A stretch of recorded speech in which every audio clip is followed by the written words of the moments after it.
तो अब हम ब्रह्मांड की उत्पत्ति की वैज्ञानिक परिकल्पनाएं पढ़ेंगे।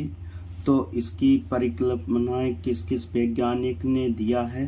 तो नंबर 1 पॉइंट है ब्रह्मांड की उत्पत्ति के संबंध में वैज्ञानिकों के विचार। जो ब्रह्मांड की उत्पत्ति के संबंध में वैज्ञानिकों के जो विचार थे वो किसके द्वारा थे? आइंस्टीन के सापेक्ष सिद्धांत पर। जो आइंस्टीन वैज्ञानिक थे उनके सापेक्ष सिद्धांत के आधार पर इन्होंने ब्रह्मांड की उत्पत्ति की। ठीक है, तो नंबर 2 पॉइंट है ब्रह्मांड की उत्पत्ति के संबंध में 2 मुख्य सिद्धांत दिए गए थे।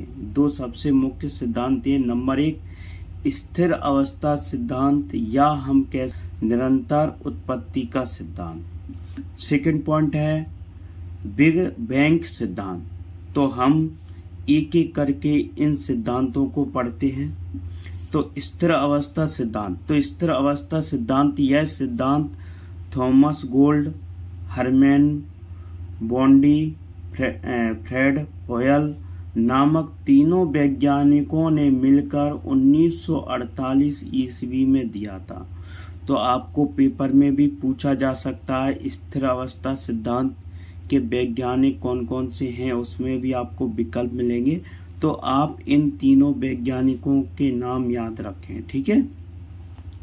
जो दूसरा अपना सिद्धांत है बिग बैंग सिद्धांत, यह ब्रह्मांड की उत्पत्ति का सबसे मान्य सिद्धांत रहा है। यह सिद्धांत बेल्जियम के जॉर्ज लेमेंटर के द्वारा 1930 ईस्वी में दिया गया था। ठीक है, तो बिग बैंग सिद्धांत किसने दिया था? जॉर्ज लेमेंटर ने दिया था।